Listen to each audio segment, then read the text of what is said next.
Bam, we're live. Good morning. Good morning. Alma Ohene-Opare. Ohene-Opare. Almana Ohene-Opare. It's just Alma Ohene-Opare. Alma Ohene-Opare. Yep, you got Alma that. Ohene-Opare. Alma Ohene-Opare. And you even got a hyphen in your name. Yep. Is it mom and dad mixed together? Or? No, just my dad's middle name he gave to all his kids. Oh, good morning. I'm Sevan. Good morning.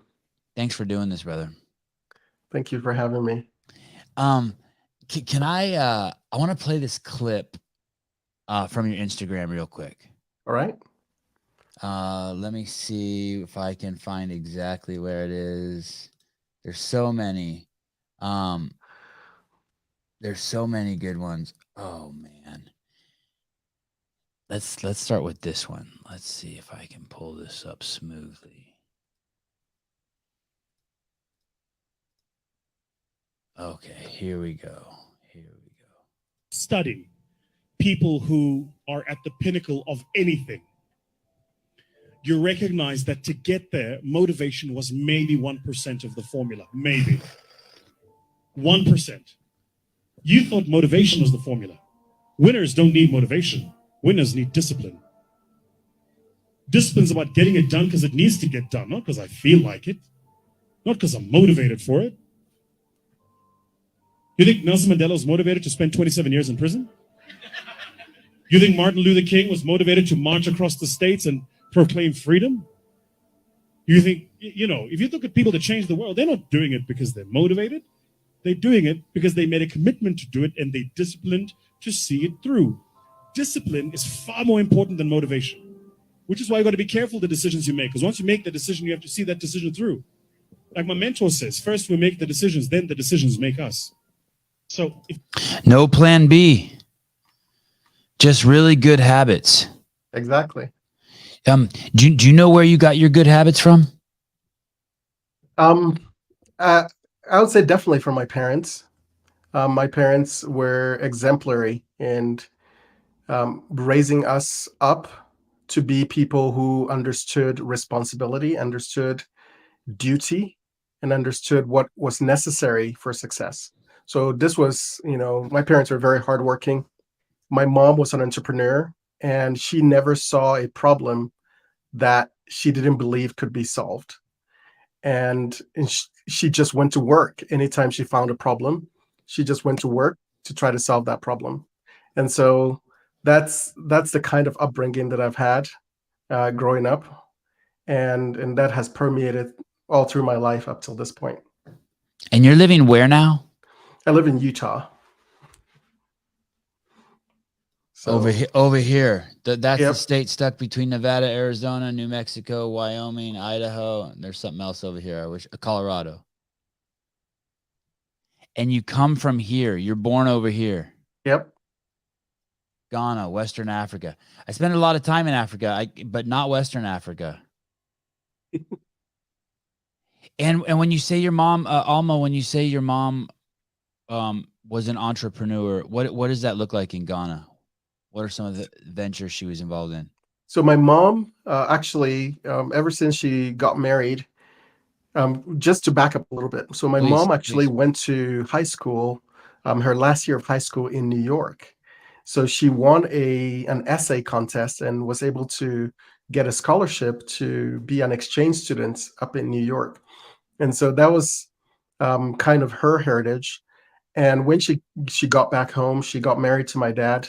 She immediately went to work to try to find some way to support him, as he also supported the family. And so she started, with just selling of textiles and things like that, just trading.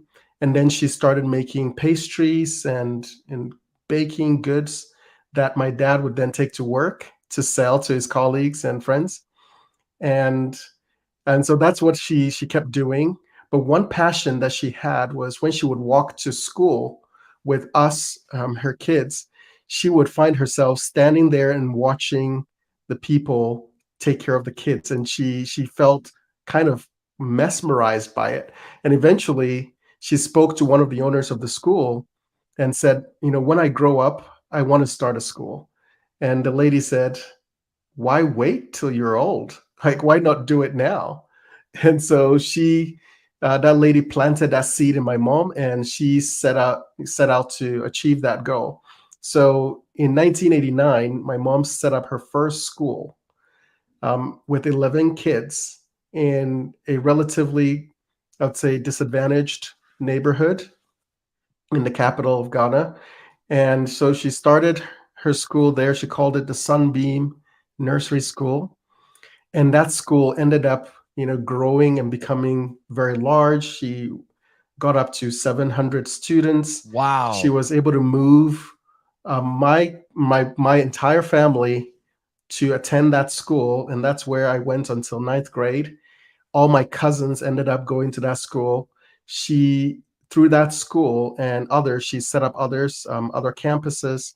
She educated I would say probably close to 10,000 people over 30 years. And Wow. so this is something that she was dedicated to even until her unfortunate passing in April this year. She was building yet another school when she passed. And so my mom has been really big as an entrepreneur. And as she ran the school, every time there was a need, she decided to solve it. And so one of the things she saw was, of course, because of the needs of the school with the kids, many of them coming to school without breakfast, she actually created a bakery, which she called the Bountiful Bakery. And she started making the bread and the pastries that she would then feed the kids with when they would come to school. And beyond that, she loved a lot of these kids who were growing up, and she wanted to help them, get married and start their families. And so she went to school and started doing cake decorations. So she was making wedding cakes and decorations for people and so on. So my mom was involved in probably 10 or 15 different ventures. And many times we had to tell her, Mom, even when she was sick, getting to the end of her life, we were saying, you need to retire. It's our generation now. Let's take over from you and let's, have you retire. And she said, if I stop this, I will die. So she was a serial entrepreneur. She really was. Definitely. It was just, yeah. Definitely. Alma, you popped up. I'm saying your name right? Mm-hmm. Alma Ohene-Opare. You popped up on my radar, obviously, for the reason you popped up on millions of people's radar. You sent the open letter to Joe Biden. It was so appropriate as a lifelong liberal who voted for Obama, Hillary Clinton, etc. To see what's coming out of that administration is, I mean, to look back and see what was coming out of all the administrations is kind of scary. Just the divisiveness and the manipulation of the people. I'm still on the naive side of the fence, where I don't think that they're doing it on purpose. I don't think that they really realize that they are the plantation owners and that they are continuing the spread of racism through their benign attempts to get rid of it. I don't think that they realize what they're doing. But that being said, it is so there's three groups of people that I really think need to speak up in this country. I think the obese people need to speak up and take responsibility for I think the whole entire pandemic was I think that the entire pandemic, those who were at threat were strictly just the obese. I think that was the singular correlate that was the problem. I think that gay people need to speak up and separate themselves from the trans community and let them know, hey, this is a totally different situation. And then I think people with black skin need to speak up and be like, hey, they're pushing this victim mindset on us. Because unfortunately, the straight white people are terrified, right? They don't want to be accused of being racist. They don't want to be accused of being homophobic. They don't want to be accused of being fattists, right? And so everyone's so scared and trying to walk this really narrow political line. Mm-hmm. So when I see someone like you come along and take on this task of representing people with melanated skin, people who just biologically are more better prepared to live closer to the equator. I mean, that is the only I think difference between us. But they keep wanting to say it's black and white, but really it's just a biological thing, and it actually has nothing to do with race. If anything, it just has to do with culture. These are my opinions. How do you have the audacity, the balls to do this? Like, aren't you afraid that I would think that people with black skin would be just as afraid that they're going to alienate themselves from people who look like them the same way white people are going to be afraid to get judged for being racist? I think the truth is much more important than any other considerations I may have. And I remember growing up, my dad had a plaque in our living room that said two things. The first one said, "Do what is right and let the consequence follow." And the second one said, "If you do what is right, you have no need to fear." And so a lot of times my philosophy is, what is the worst case scenario in anything that I'm doing? And am I prepared to live with the consequences of that worst case scenario? And what is the alternative? And so by doing that analysis, I say to myself, if I don't speak up, who would? And if I speak up and that means that it costs me something, then for me, that is a price worth it to pay. I grew up in a country that was under military dictatorship for the first 7 years of my life. And ideas like freedom of speech were not guaranteed. And there was an actual fear of retribution from the government for speaking against the government. And having grown up under those conditions, and finally, being here in America, I will not take my freedom of speech for granted. And so my belief is that, I have been blessed with the ability to express myself in a way that conveys important points without any malice and without any anger towards anyone. And I believe that is the kind of speech that we need to promote so that we can begin to talk to each other again, so that we can begin to hear each other again. And that is the path that will lead us back to the greatness that America is known for. And I want to be a catalyst to bring back that kind of conversation. How do I do that? How do I talk like you so that when I express my ideas, they're not offensive just based on or alienate people based on their tone and sort of the anger that I might express? So I would say, first, the truth by its very nature is sometimes offensive to certain people. So you can't always avoid, offending somebody when you're speaking the truth. That's a reality of life. And so my goal is not necessarily not to offend anybody. Correct. But my goal is to make my intentions clear.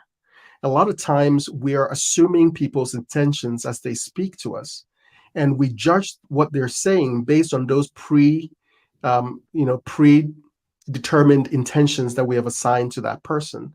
And so, for instance, someone commented on one of my videos recently and said, "Hey, the people you're talking about or the people you're supporting don't like you. They hate you. I saw don't think that. you're That was human." that was amazing. That was very Right? manipulative on their part. And so if you approach a conversation with that premise already embedded in your heart, there is absolutely no chance that you end up in a place where there's constructive moving forward, right? And so I say, first, get rid of all the prejudice and begin to see people as one, fellow citizens, but also, even if you believe that they are wrong in some way, you should have enough humility and enough sense to say this person is a potential convert. And if they're a potential convert, then how do I further that conversion by hating them? Right. Right. And so one philosophy that I live by is leave every conversation as a friend rather than an enemy if you can help it. Right. Yeah, And so when like I that. go into a conversation, or if I'm speaking about something, I say, what is my goal with this conversation? What do I want people to do after they hear something like this? And that's kind of how I frame what I'm saying. And I make sure I pick my words carefully as I can, to make sure that I'm not putting off any vibe that I don't intend to. Yeah, it's the But in vibe. the end, I still want to speak the truth. I think I can vibe people wrong. It's not I'm not worried about offending them either or hurting their feelings, but I am disappointed when I alienate people. I get a little disappointed in myself.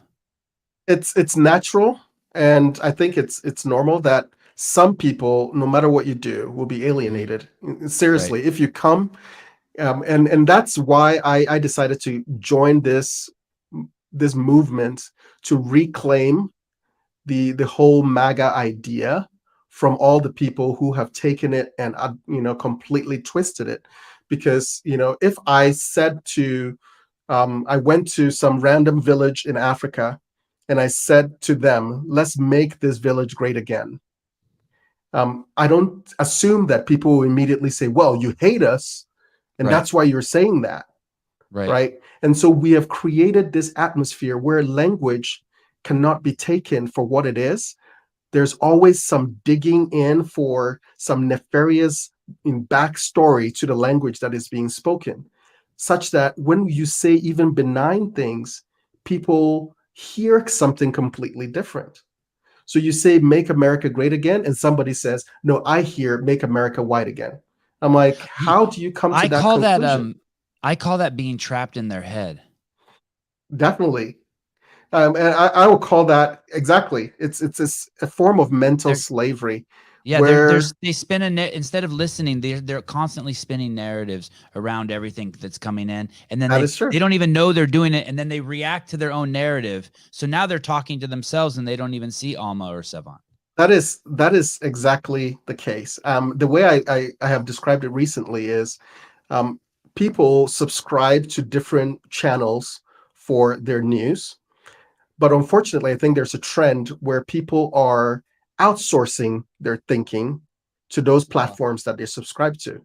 And so instead of hearing the information and analyzing that information in their own, CPU, so to speak, and then kind of internalizing that information in a way that makes sense to them, and then speaking about that experience that they have after receiving that message, people are just short-circuiting the whole process and saying, I trust this source, and so I am just going to outsource my thinking to them.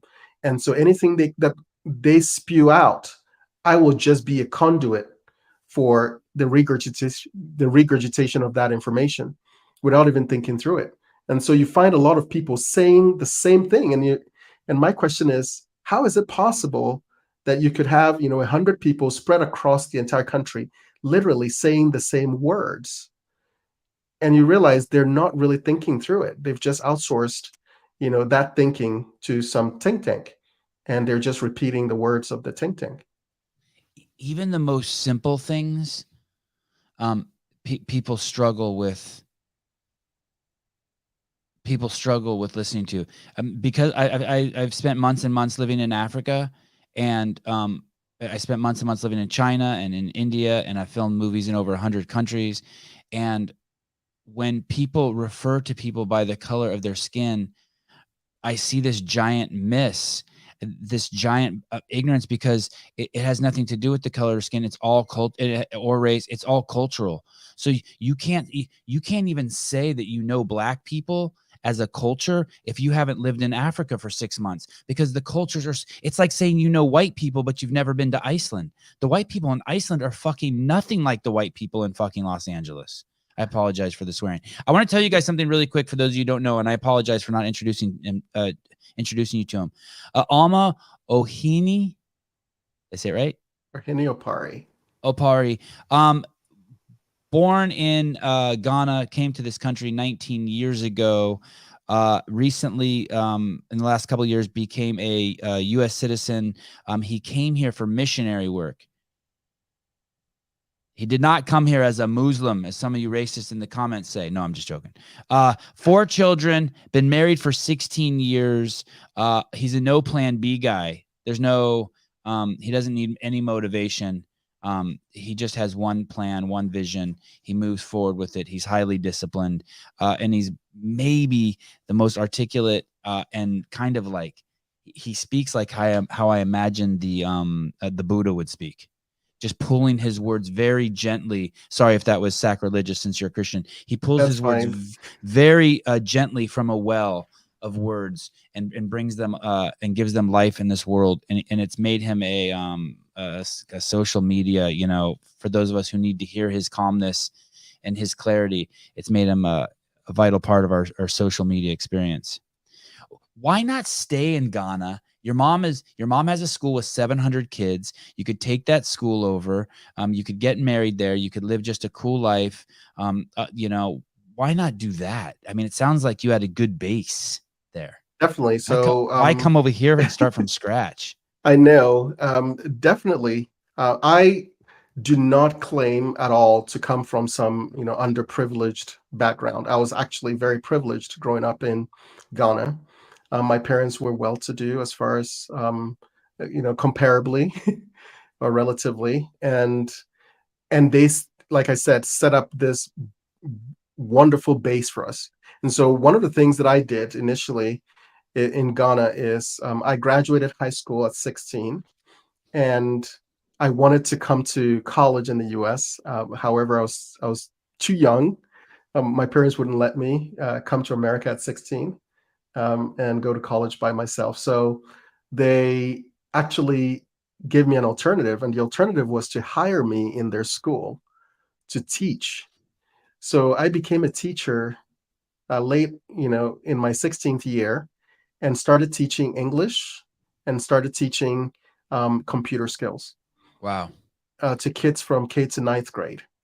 And so I had the opportunity to kind of, you know, learn how to transform my thoughts into words, but not only into words, but words that people would understand, and to leverage analogies and storytelling as a way to convey important points.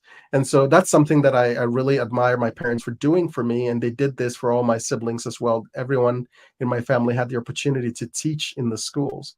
And so we all learned that and we're able to gain this kind of public speaking abilities from it. And then from there, the reason I didn't stay personally was because there were things that I wanted to do that I felt, you know, whether true or not, I felt I couldn't achieve over there. And for me, it is all encapsulated in a really interesting story that happened to me when I was in high school. I found a physics textbook, and in there was instructions on how to construct your own pinhole camera. And I wanted to do that so badly. So I called a group of friends, and we started putting that stuff together. We realized we needed this particular film, and I couldn't find it. I just scoured the entire city. I couldn't find it. Eventually, I had to make do with an alternative, and I didn't know if that alternative will work, but I had to try it. And so I tried it. We put this camera together, and then we took some pictures with it. But I could never find anyone to print those pictures for me. And so that basically is a quintessential explanation of how I felt being there. That you could have dreams, you could have ideas, you could have things you wanted to do, but the system and the infrastructure and the entire community was not arrayed to help people do certain things that were kind of out of the spectrum of possibilities. And so you find yourself kind of censoring yourself a little bit in your dreams, saying, well, this, I can't do that, you know, that I can't do here.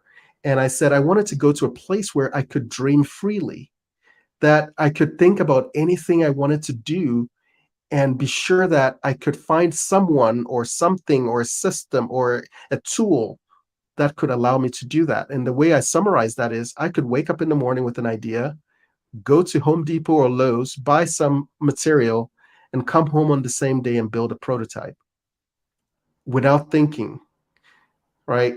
And I couldn't do that in Ghana. I could wake up, I could think about great ideas, but there was always some structural blockade that prevented me from getting to the other side of that dream.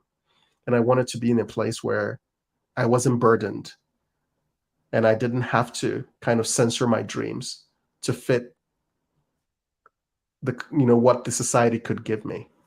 I don't think that story is so out of reach of most Americans even being able to empathize it. I had a gentleman from the Ukraine on the show many years ago.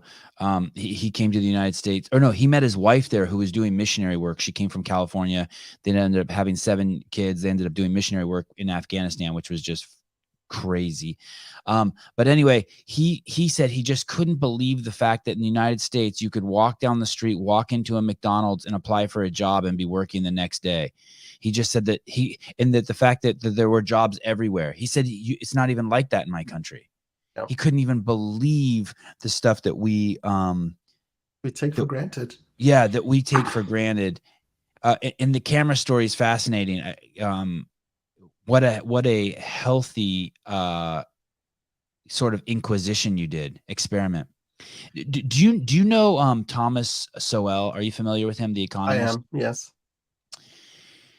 I'm not going to do this justice. I wish I could speak more clearly on this, but basically he was saying that what happened is that to people with black skin in the United States is they got involved in politics, and that took them down the wrong path.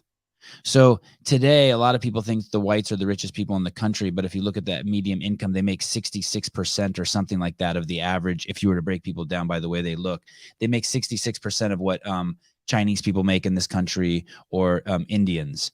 And then there's a whole list of, if you break down the ethnicities, whites are like at the halfway point. And he was suggesting that those Indians, Chinese, and he lists a whole bunch of them, just kept their head down.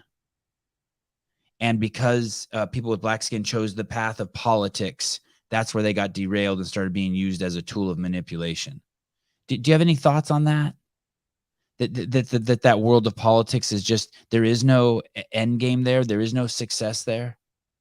I will look at it a little differently. Please. And the way I look at it is, and I apologize if I misrepresented Thomas Sowell and he didn't say that. I apologize. Yeah, but I think I got it. That's okay. So I will look at it a little differently. I say, to the extent that black people got involved in politics, I think they were compelled to, considering the history and how the country in many respects were arrayed against them as a group of people. And so there were only two, I would say, there was only one legal way to assert your rights, right? The other way was to fight for it, violently.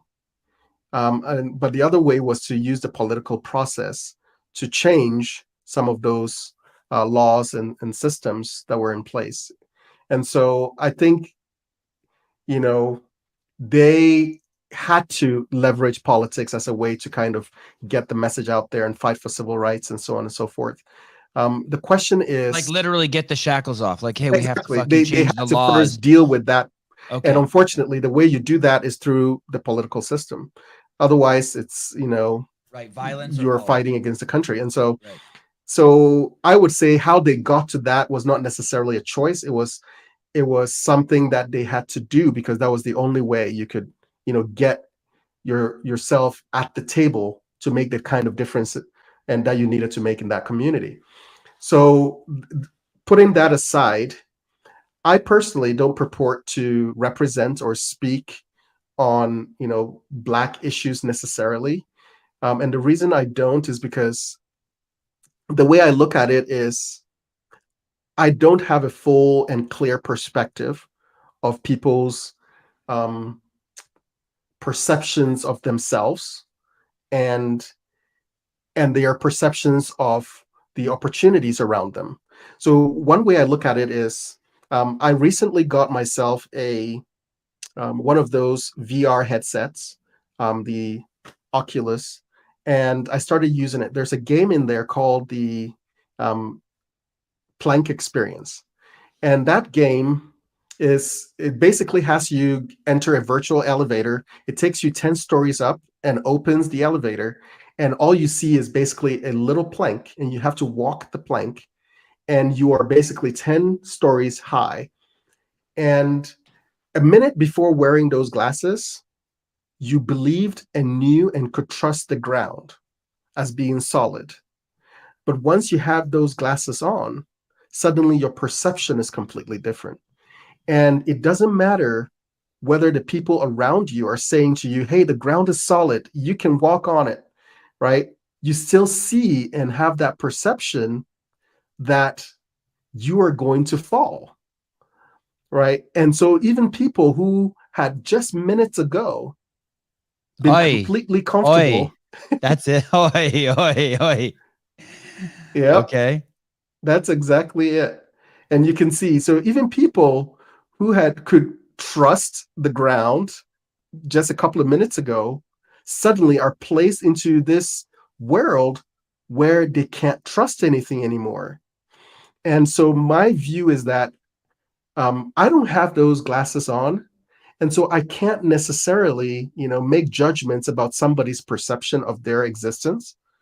Wow. And what we need to do is to, rather than shun people because they believe, something that we, from our perspective, think is not real, that we embrace people, welcome them to the table, and if we believe they have glasses on that need to be removed, maybe we help them through the process of removing those glasses and help them see that it is possible to walk on the ground and not be afraid, right? And I think that's the approach we need to take, rather than the more combative approach, which is to just deny that people are seeing what they clearly believe they're seeing.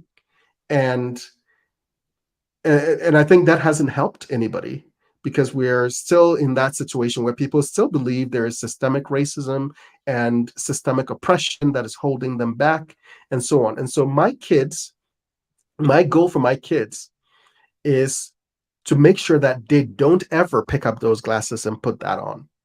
Like, my goal for my kids is to make sure that they see, as I see, a land full of opportunity where they can pick whatever it is they want to do and work hard and achieve it. And I'm going to be there as a support system for them.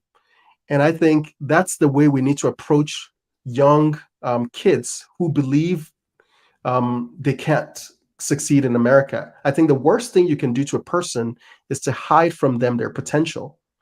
And what we need to start doing is showing people their potential, revealing that potential to them. And this is something my parents did when they started their school. They actually created a charity school in a small village. And we would meet these kids who had no shoes on, who had, barely any clothing.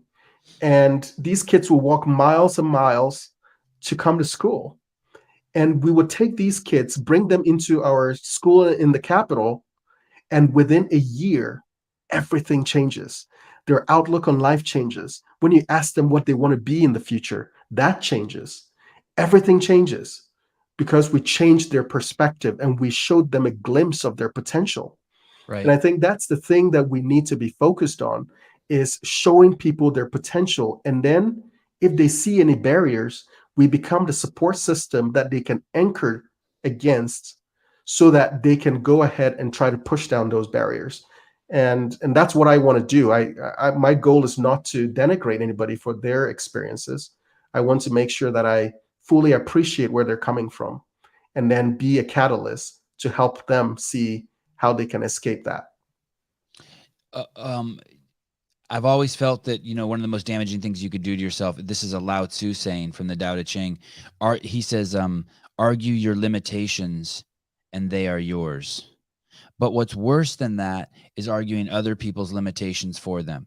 So when someone says I'm a victim, and then you have someone like LeBron saying, yes, you are a victim, and jumping on board and validating their limitations, I see it as one of the worst things you could do as a human being to another human being. I'd like to play this clip right here, another fantastic clip here. Oh, and you know what I'm going to do here? I'm going to just change, if you're okay with it, I'm going to change your name. Oh, maybe I can put both. I'm going to put your Instagram handle here like this. Are you okay with that? I'm not seeing. I just put willful positivity. Okay. So that if people wanted to follow you, they could follow. Okay. Yeah, I'm going to go ahead and play this clip. Listen up, guys, to this one. Hi, everyone. I came to America with nothing but a simple dream, a dream to leave my mark on the world. America owed me nothing except the freedom to chart my own path. Along the way, I met two types of people, those who believed in their own potential and made the choices necessary to achieve their dreams, and those who believed they had no choices except the ones imposed upon them by some invisible force seeking to keep them down. I learned that as an individual, it was in my power to make my own way, and that my dreams were not subservient to the immoral and artificial limits placed on people that look like me. I believe a crucial key to success is to never adopt the limitations of others. The only limitations I acknowledge are the ones I plan to overcome tomorrow. The limitations of others. It's so good. It's so wise. It's such great stuff. So if someone could remember just that final part and walk around the world with that. Do not argue your limitations. Do not let anyone else argue your limitations for you. They're dream stealers. I often think that there's the most vocal or the most delusional, and so that they are afraid they're afraid their glasses might fall off, and so they're trying to get the masses to validate that the plank is real. Exactly. And I think that's the where the media and a lot of pundits are going, and a lot of academia is going towards this idea of creating or making the plank real. Now, it was real at some point. Right. It was real at some point. However, not recognizing when you have transcended a challenge keeps you wallowing in the mire of that challenge, right? And so we need to teach people when they have actually broken that threshold to say, hey, there's no looking back now. You've transcended this challenge and you need to press forward. And I think a lot of people don't realize it. And the worst thing you can do to a person is to not let them know when they have overcome something that is pretty significant. And so this idea of kind of pulling people back into that struggle is something that I think we need to fight against. And in Ghana, there's something we call PhD. And what that means is pull him down. And you've heard this analogy probably before. Tall poppy syndrome is the same thing, right? Exactly. You know that term? I haven't heard that. Okay, you go ahead and then I'll share mine. Go ahead. Pull him So down. Yep. basically, it's the idea of crabs in a bucket, right? When you have crabs in a bucket, they all try to escape. But as soon as they see someone trying to escape, they just pull him down. And they all end up stuck in that bucket. And so that's something the cornerstone of socialism. I wish people knew that's the price you pay for everyone to live in a prison and have clean sheets and get fed the same time every day and the same shit food. Okay, great. We all have security now, but the price you pay is anyone who wants to get a new pillow, that they're executed. They're just pulled right down. Exactly.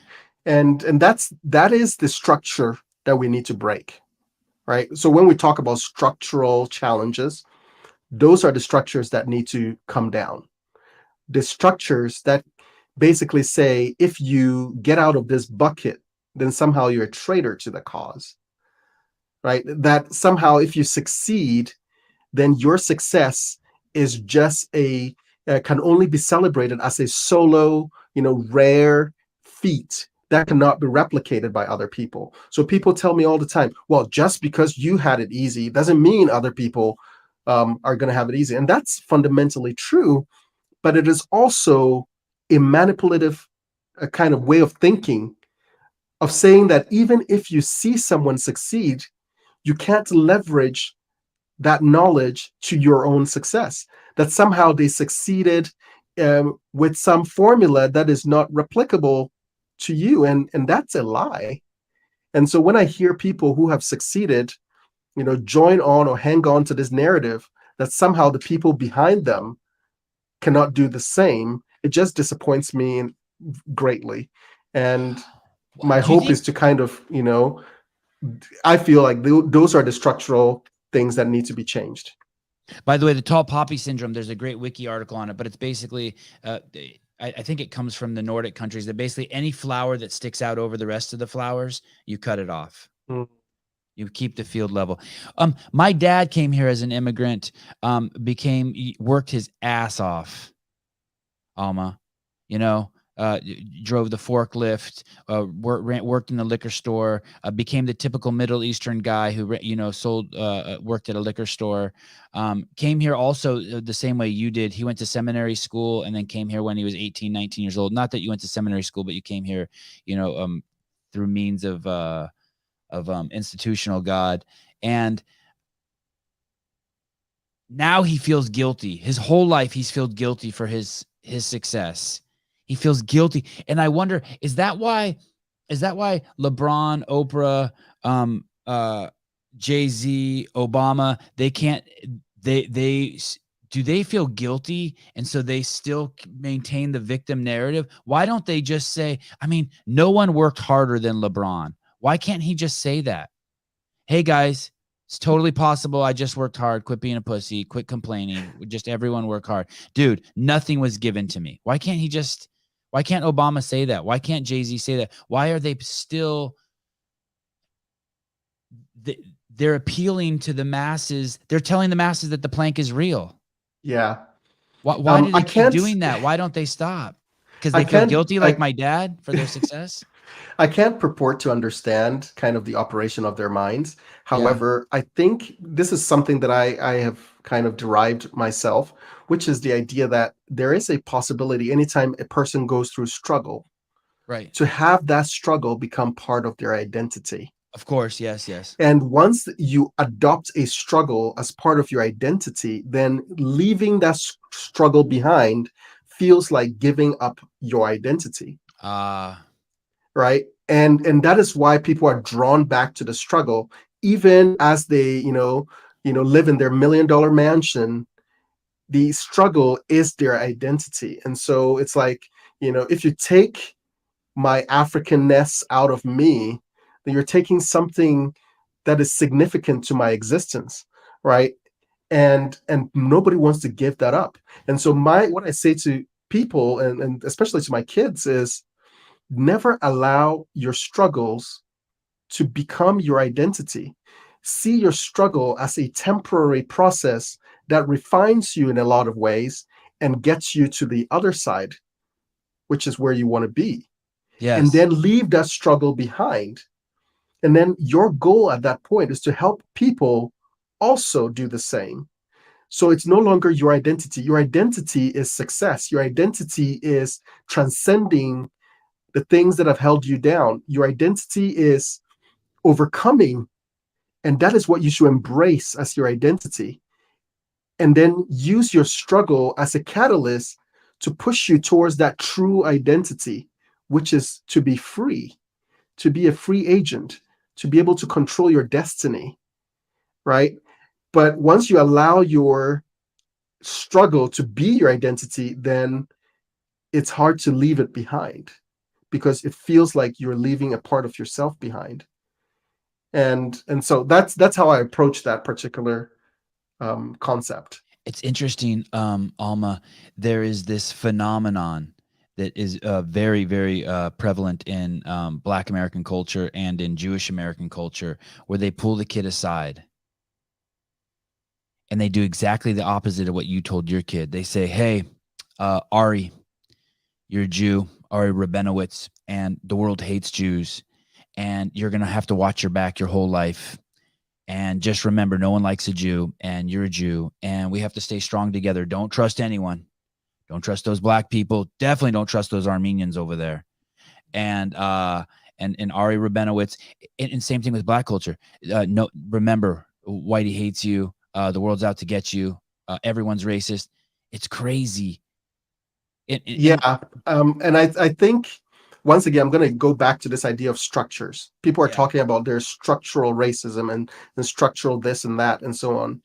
And I say the structures that are most determinant of a person's trajectory in life are the structures that exist in their own mind. And so when you plant that seed into the mind of a child, then what you're doing is building up these walls that many may not be able to overcome. Not only that, they're going to try to spend their life validating them. Exactly. I saw that white man cross the street. He must have been racist. I saw that man. He said, I got Jewed. They must all think that. They spend the rest of their life trying to validate an identity. It's nuts. Exactly. And for me, I say this. I say, yes, it hurts me. There are racists in the world. Yes, there are people who are prejudiced. But I look at it as, I look at it very simply. I say, I know my worth, right? I know my worth. I know what I bring to the table. I know that I have value. That value exists irrespective of anybody else's experience. And because of that, I can go into the world, and if someone is racist towards me, if someone doesn't hire me because of the color of my skin, if somebody decides to say something mean to me, it is their problem. It poses very little effect on me, because once again, I live in a country with myriad opportunities. And if I don't, get hired here, I would get hired there. And if I don't get hired there, I can create my own, right? And so that is how I deal with that. That if there is some racist somewhere who's like, I'm not gonna interact with this man because of my bigotry, that bigotry leads to their own kind of myopic existence, right? It creates a box around them that is a detriment to their own lives and their own souls. And that has nothing to do with me. Right. And so I will go into the world and I will smile and I will act as if I belong, because I do. And I am not going to wait for the validation of others to determine how I feel about myself. So I think first we have to understand our own self-worth, understand what we bring to the table. And that means that preparing ourselves to excel. That means taking education seriously and becoming competent in whatever we're doing, so that when people discriminate against you, they will be doing it against their own interests, right? And that's how I approach it. Wow. Wow. I like that last part. You didn't hire me, your loss. Exactly. You will discriminate against me, against your own interests. Jeremy Eat World, as a black man raised by a black man that thinks very similar to Alma, everything he is saying is amazing. Basically, I'm saying Alma is my dad. Thank you. When you, I don't want people to get this twisted. When he says that he grew up privileged in Ghana, I would like to push back on Alma a little bit. He tells a story of his mom being sick and calling an ambulance, and it's taking 30 minutes for the ambulance to arrive. This is not a place of privilege. Africa is a very, very, very tough continent. It is an extreme lifestyle that you can't understand unless you've been there. And none of those places, if you haven't lived in Africa for 6 months, you're like missing a whole massive social experiment. You have no idea, you have no reference for reality. If you've never been to India for 6 months, you have no reference for reality. It's nuts. Yes. And my only response to that will be that I was privileged relative to everybody else, right? Not necessarily comparing that to life in America in any way. Let me explain to you what privilege is in Africa. Privilege in Africa is when the cobra sneaks into the kid's bedroom and bites one of the kids, you happen to have the antidote 3 blocks away. Where the unprivileged communities don't have the antidote and the kid dies. And if you think I'm making that shit up, I'm not. That's fucking the reality of living on that continent. A cobra will come into your bedroom and fucking get you at night. So yeah, Africa, I would say in general, I actually don't have a lot of experience living in Africa because I've actually only lived in Ghana. And so my experience is that Africa represents extremes, right? So you do have extreme privilege and extreme wealth, and then you also have extreme poverty. But even with that wealth comes a price to pay. Extreme violence, extreme corruption, it's not a it is true. It is true. It's a tough kind of wealth. It's not fun and games. It is true. And Ghana has been lucky to not have been a place of kind of a lot of the civil wars and things like that. We had our fair share of military coups and so on in the 70s and the 80s. And that has since, subsided. And so this is, I would say that I had a life, my sisters, my little brother, my dad are still in Ghana. And I would say that in general, they have a life that I am not ashamed of, right? And they're able to do a lot of good for the people. My sisters have continued my mom's schools, and they're working on that right now. And so I am not necessarily, I wouldn't say that I'm ashamed of anything that is happening. However, it's a mindset that I'm trying to overcome. And one of the things that happens when I go to Ghana every now and then is you get there and you see some challenge, some problem. You're like, okay, this problem should have a solution. And then you begin to propose some solutions.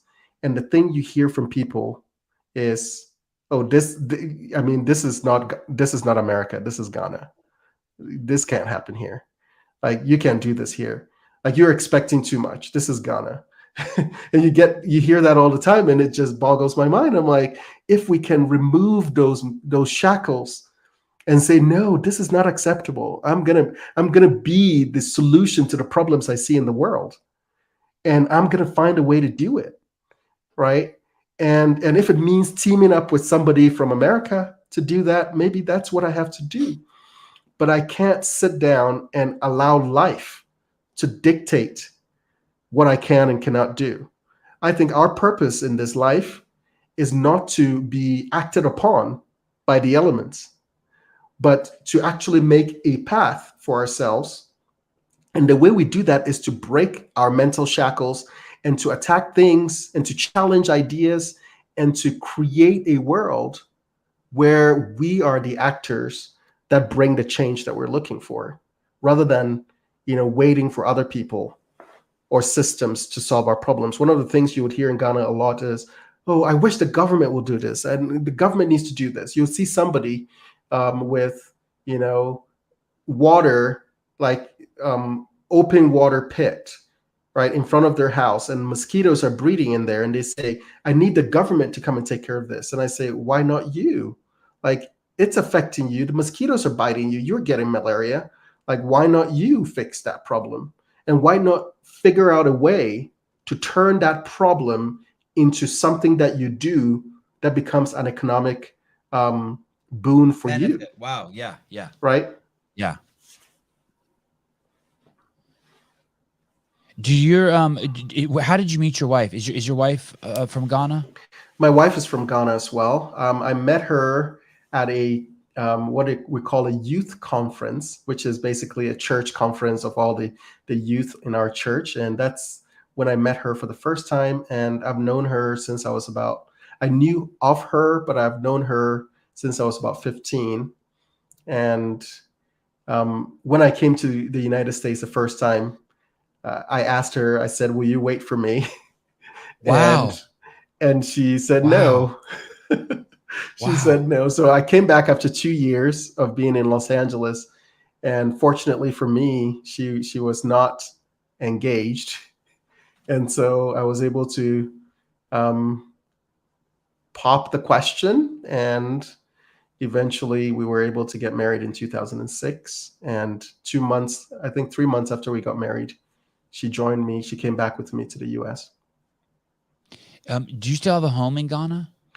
I left Ghana when I was 19, so I never built anything for myself in Ghana. My parents, my dad is still there, so my dad has a home there. That's where I usually stay when I go back. My wife's family has a home as well, and so that's sometimes we would stay there as well. But we never built anything because I left, just at 19, and so everything I've ever built has been in the US, and we're hoping to build something there someday. So when we go back, we can have our own place. But right now, we don't have a home in there, home there yet. How old are your kids, Alma? I have a 15-year-old, a 14-year-old, a 10-year-old, and a 5-year-old who will turn 6 in November. A 14 and a 15-year-old. Yeah, they're so close that for 9 days in the year, they are the same age. Wow. What? So you had a baby that wasn't one, and your wife's like, "Hey, I'm pregnant." Yes, the baby was about, I think, 6 or 7 months when my wife. That's incredible. Pregnant. My wife was she still breastfeeding when she was pregnant with the other one? Yes, and that's where we were. We heard some old wives' tale that while you're breastfeeding, you're okay. That you can't get pregnant. Oh. That did not work out for us, and it's turned out to be an awesome opportunity because I love my daughter to death. She is such a great example. She's like the head of the family when mom and dad are not there. This is the 14-year-old. The 14-year-old. Yeah, the girls mature so much faster, don't they? I have 3 boys, and when they're friends, when they're with the girls, I'm like, the girls are like. We leave them. The boys are like animals compared to the girls. Yeah, the boys are just completely out of control. Yeah, my son just plays football. He somehow figured out a big gene that apparently we don't have. I'm 5'7". My son is 6'2" and 235 pounds. Wow. Playing D tackle for his high school. Wow. So have your kids been back to Ghana? They have. So I took them back the first time in 2012. And so they were able to go there. And while I was there, I actually had a really cool experience with them where I took them back to one of the slave castles that was the thoroughfare for a lot of the slave trade that came from Ghana to the West. And so I took them there. We had a great experience kind of learning about that history and showing them kind of, these are your roots and these are some of the history that we have to deal with and grapple with. And it was a very solemn experience. So they enjoyed that. We've gone back 2 more times. We went back again this year because my mom passed away. And so we all went back and joined in the funeral and everything. But yeah, they love it over there. It's hot, but they love to meet with all their cousins and have fun over there. Your kids are in school. Are your kids in public school? Yes. Mm-hmm. Do you have any issues with that? I'm surprised you're not homeschooling. You're this fringe religious man. You should have them at home and hiding them from the world. I'm lucky. I feel like I'm lucky because I live in a state that hasn't gone off the rails as much. And so our schools have not been politicized as much as other places in the country. And so we still stand for excellence. We still say the pledge. We still, try to create a respectful environment. However, all the woke nonsense has not penetrated just yet anyway. And so our schools are pretty good here. What a great experience. Let me talk about one of your experiences you talked about, and then we'll talk back to your kids. You came to the United States. You came to Los Angeles.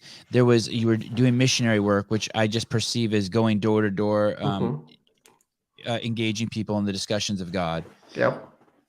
And there was a 4-month period where you only got into one house, and yet you kept going. And there's something very interesting you said. It wasn't just necessarily your goal to get into people's house and speak to them, but that to leave an impression on them so that when they had another opportunity, you had already, let's say, greased the groove. Planted the seed. Exactly. Planted the seed.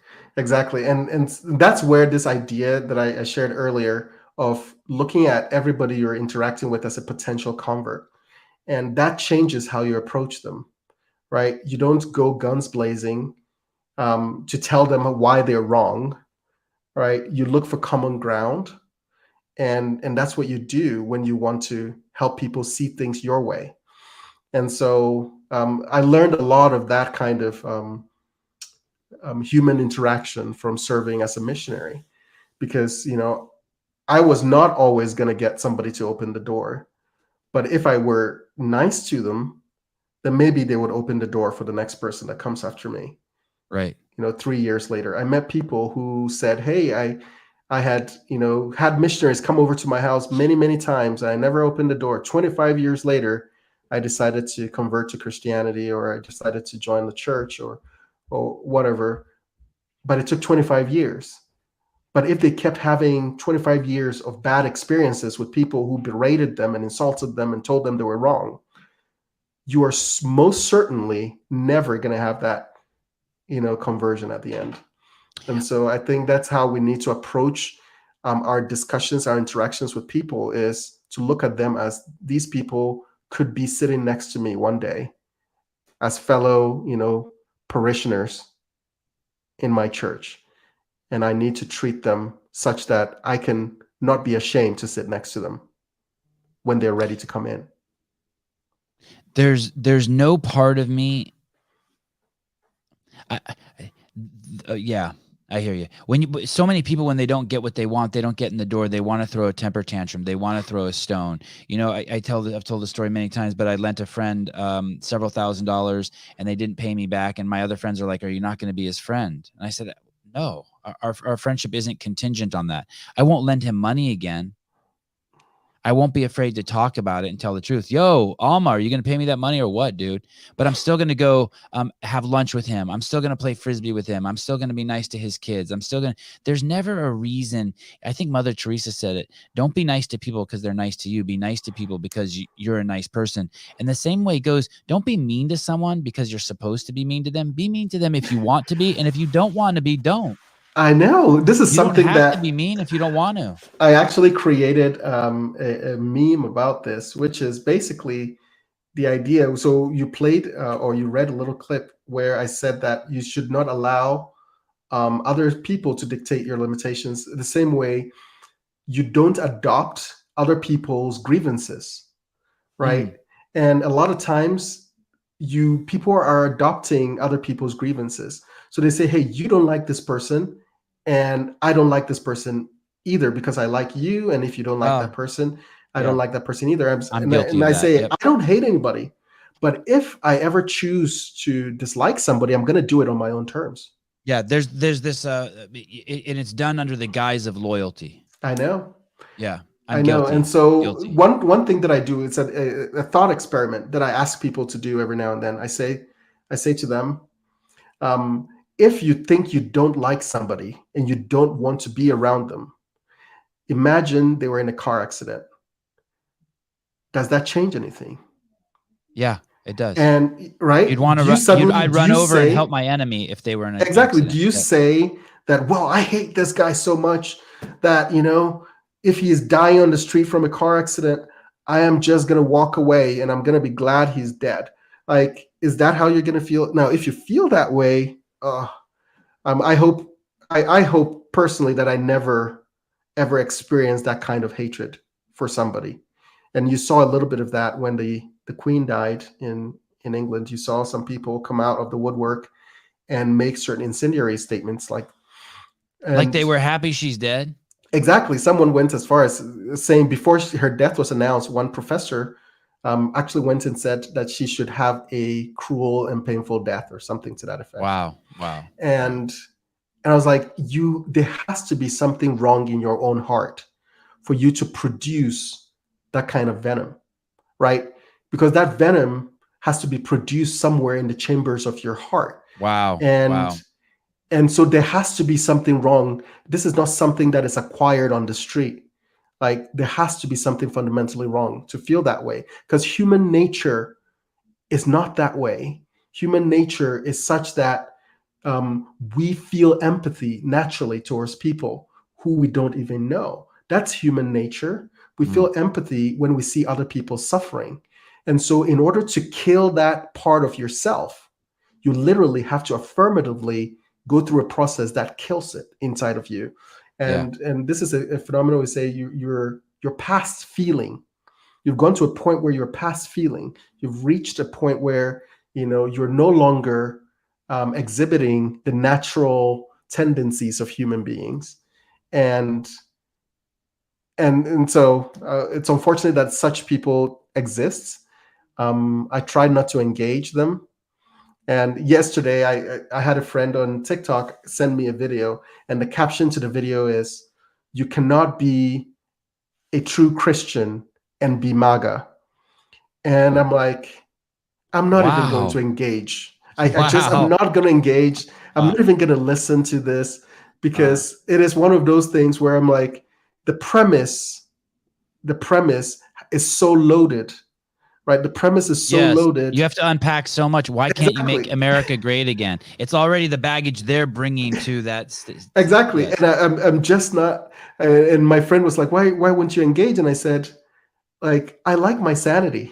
Yes. I like my sanity, and it seems like there are people out there who want to throw out these kind of outrageous and outlandish claims and ideas. And actually, this morning, I wrote something that I'm going to post later on, but I will share it with you really quickly. So I said, bad ideas are like weeds that grow where they're not wanted and thrive where they're ignored. They make their way in the stealth of night and choke and stall everything that's right.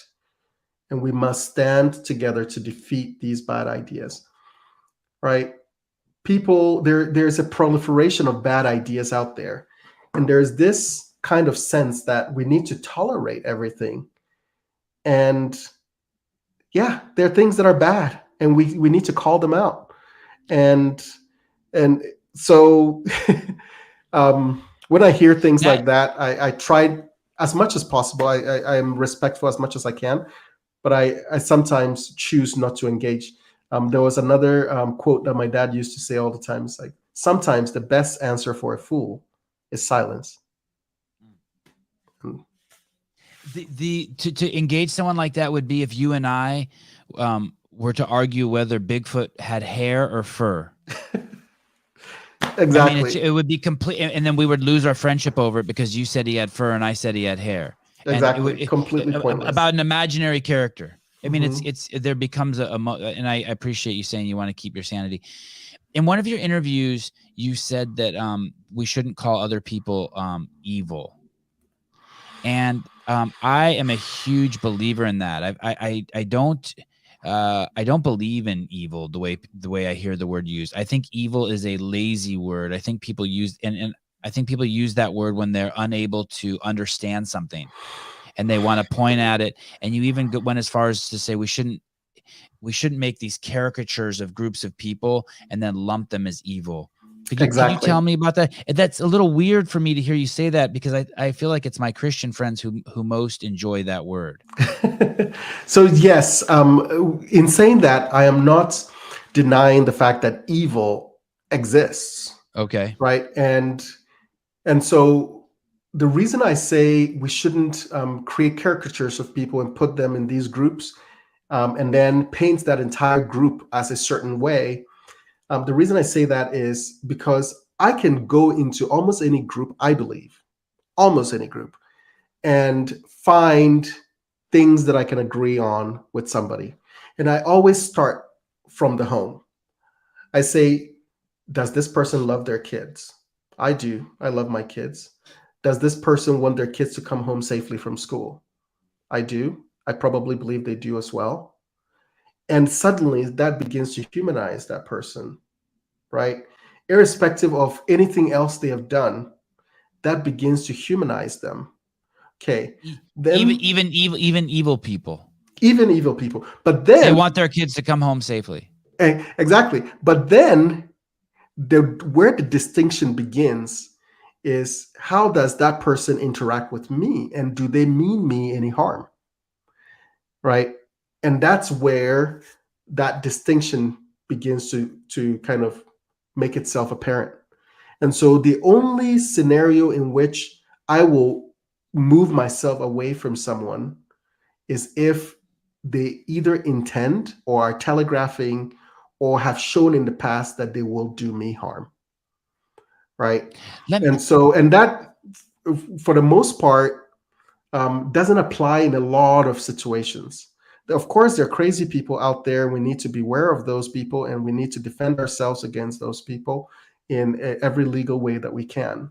However, 99%, I believe, of all our interactions are going to be with people who are not meaning to harm us physically. And so in that sense, then we have a disagreement. We have a disagreement on something, some policy. Maybe they believe socialism is the way to go. And I believe let's look something at COVID. completely They put old people. You should never quarantine the healthy, and that policy was ignored. And they quarantined healthy, and tens of thousands of elderly people that died. The question, I guess, wouldn't is call mens those rea, people. right? I wouldn't call those people evil, but Yeah, they did it on purpose.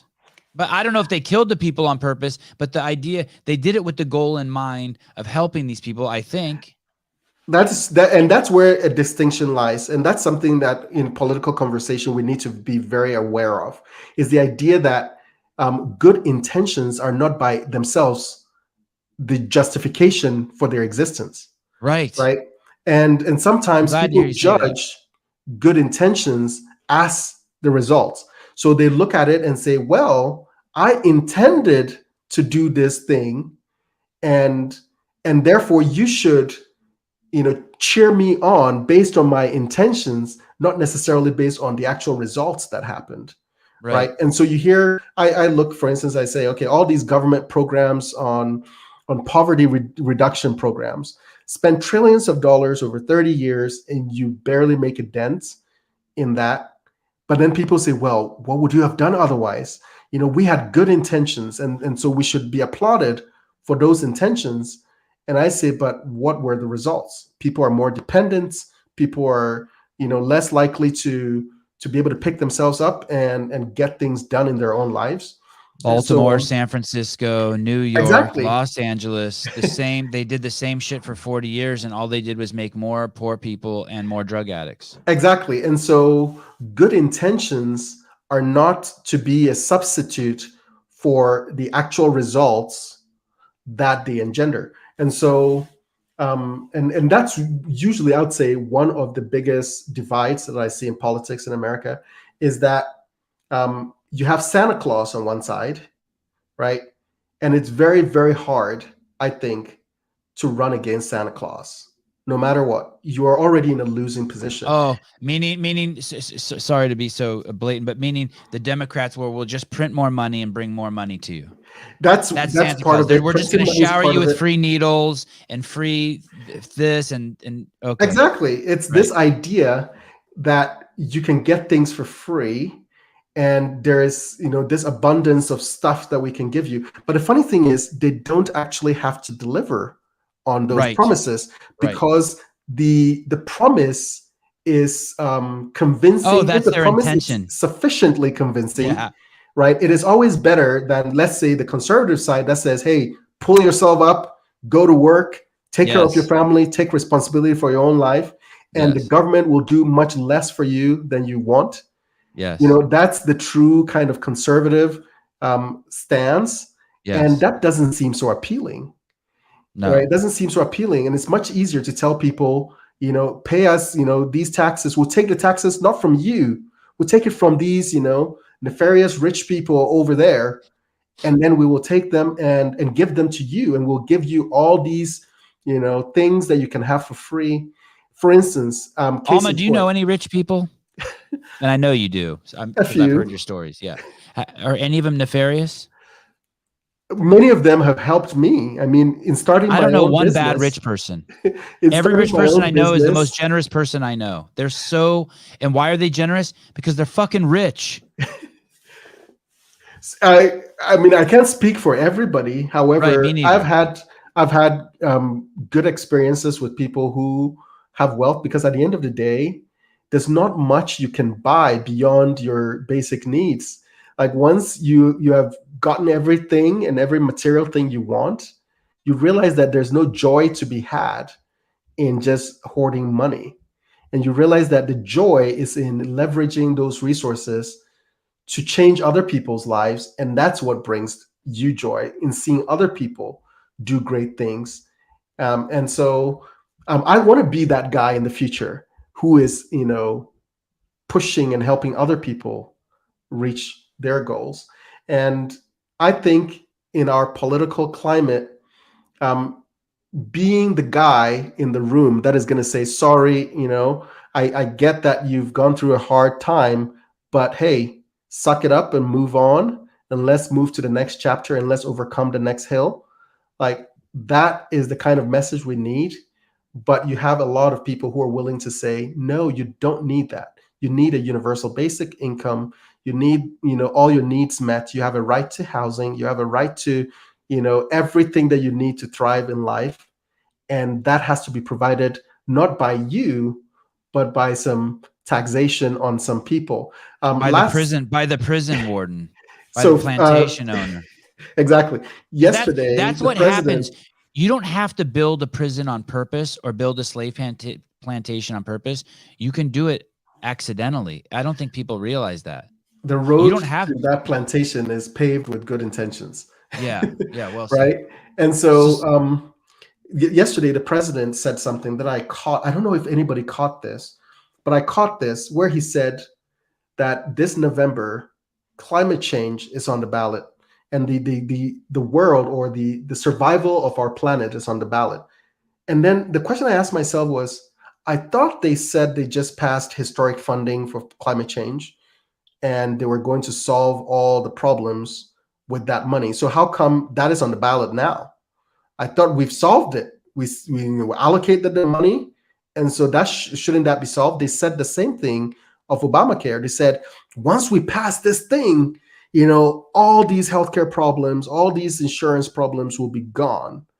And then as soon as they passed it, then the next election, they said healthcare is on the ballot. And I'm like, I thought we solved that problem when you passed this bill, right? And so is this promise, constant promise and promise and promise, and we keep falling for these promises, and they don't actually deliver any solutions.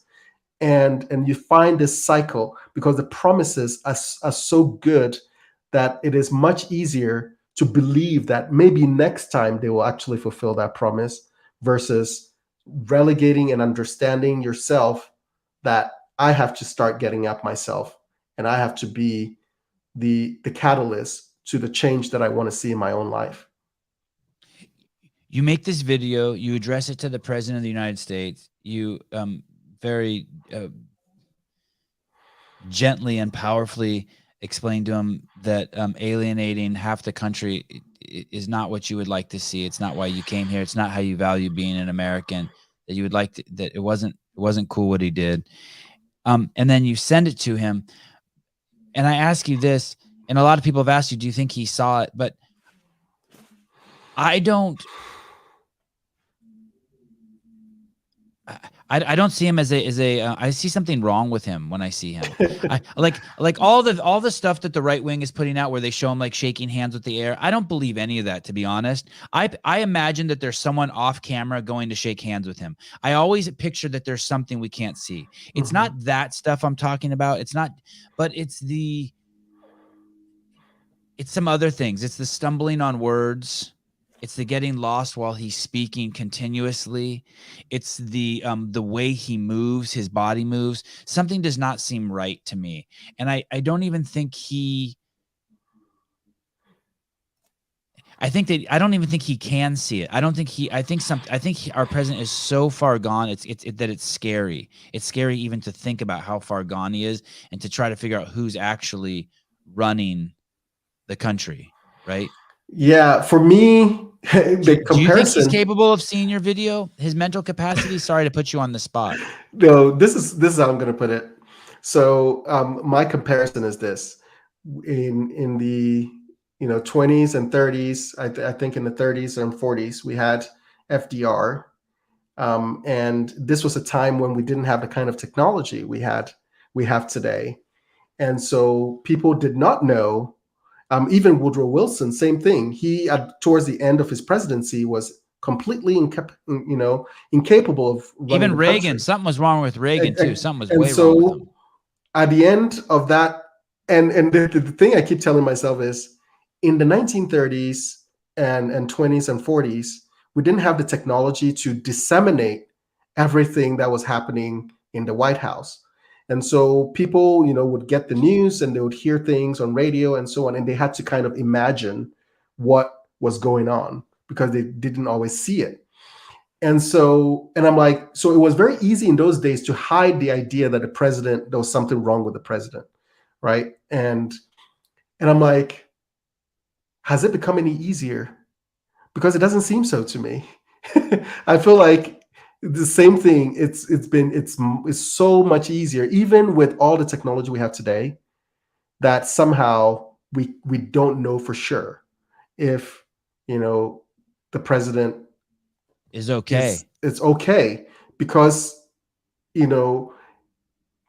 a narrative has been created and this kind of shield has been created. So my only concern is when the president says things like, I'm not allowed to do this, I'm not allowed to ask questions, or I'm not allowed to say this, and that's where my concern comes in. I said, who is not allowing you to say this? I always take that as tongue in cheek, like he's being cute, like how I don't know.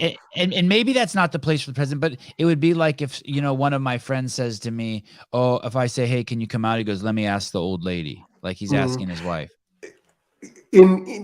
I'll say in one case, and I I'll could say be wrong. Okay. That's Maybe how I in two cases, I'll say okay. But when it becomes like a pattern where you see that he's constantly saying and maybe looking to his side and say, hey, I'm not allowed to say this, or I shouldn't say this, and I'm like, you are the president of the United States.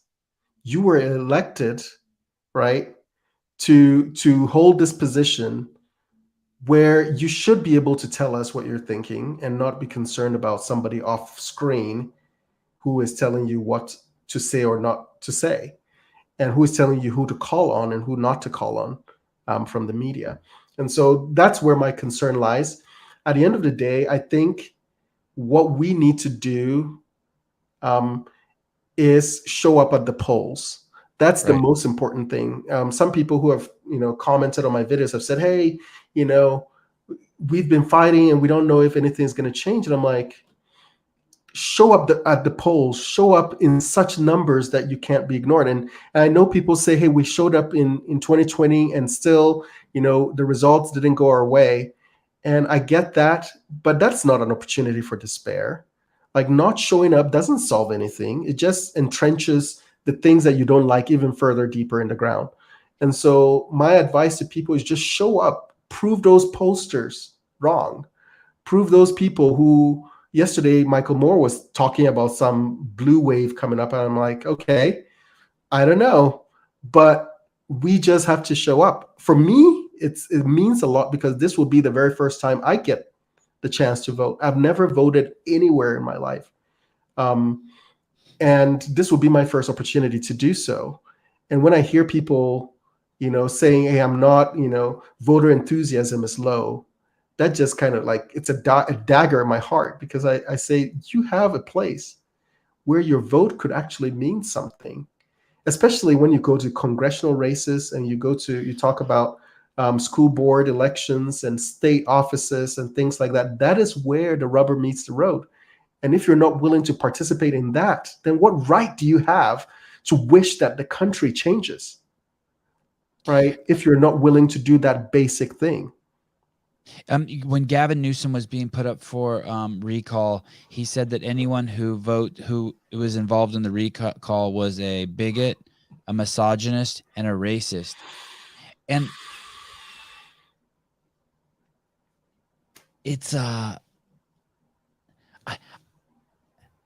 don't see I'm not going to change my mind and be like, oh shit, I better vote for him because I don't want to be a bigot, racist, or misogynist. Does that really work on people?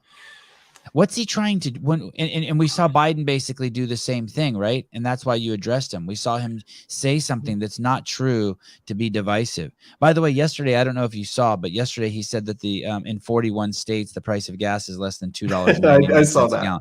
And so they're just openly lying now. But so sorry, I'm opening up so many doors. Let's look at that, for example. Like, I don't think that's what makes me think he's insane. I don't think he even thinks about what he's reading. I think they just say this and he says it.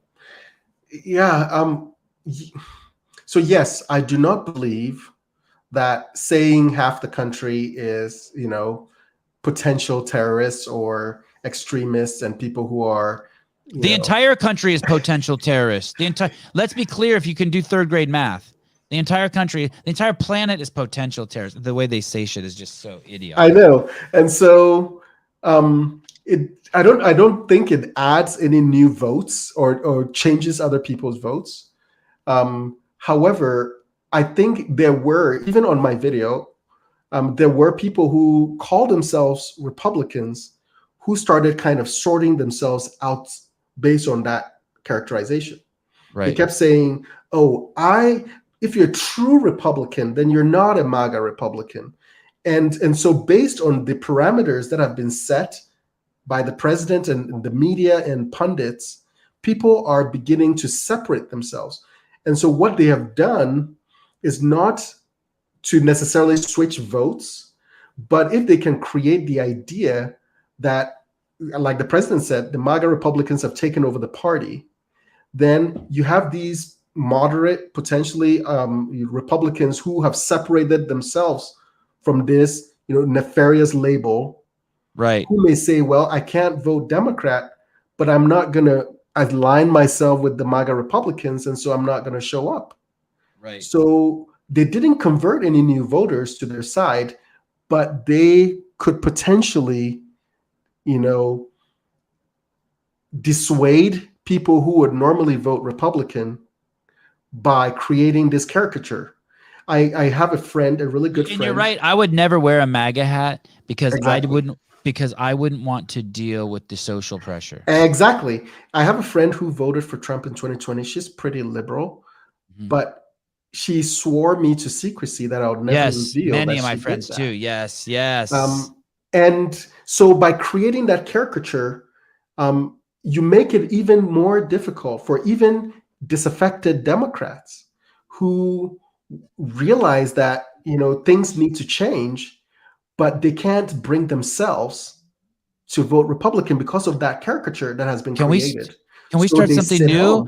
Closet MAGA. It's Closet MAGA, CMAGA, and we wear our Closet MAGA gear. Seriously, exactly. And I think it is in our hands to make the change. But I hope people show up and actually make their voices heard. But at the end of the day, CMAGA plus closet. Sorry to interrupt. Closet MAGA plus. Oh, I like it. Yeah. So it's up to us to make those changes that we want to see. And if we don't do that, then we will get what we deserve. We will end up getting what we deserve. And for me personally, it's a little bit tragic to be the person who, came here with all these dreams and so on. And the good thing is I will thrive irrespective of who is in the White House. Yeah. I will make a way for myself. I didn't come, 8,500 miles to be mediocre. Right. Right. And so I am going to thrive. However, I feel for the people who are left with little hope. I have a few friends who say, I don't think anything's going to change. It's not, and they're kind of in this state of despair. Right. And I hope that, and what I call myself now is I'm a cheerleader for America. I want to be the guy who leads that pep rally, who says, it is okay to be proud to be American. I want to wake up in the morning and feel that sense of excitement that I'm privileged to be born here, or to have become an American citizen, and that I can make the changes necessary in my life to lead my life where I want it to go. And I don't necessarily need the government to give me permission to do so, right? This is a country where cup stacking can be a thing, right? Think about that. It's actually pretty incredible. Yeah. Think about that and tell me you don't have opportunity. Yeah. Right. And so I say I do not suffer mediocrity. I teach that to my kids. And I hope that others will not kind of acquiesce to this malaise that we're having in the country, and they can wake up and say, I will choose something different today. And whether it's in my own personal life or in the way I vote, I will choose something different, because something different is worth trying, because what we have right now is not working. You demand. Hey. My mom always tells me that people should come onto my podcast and I should treat them like they're in my living room.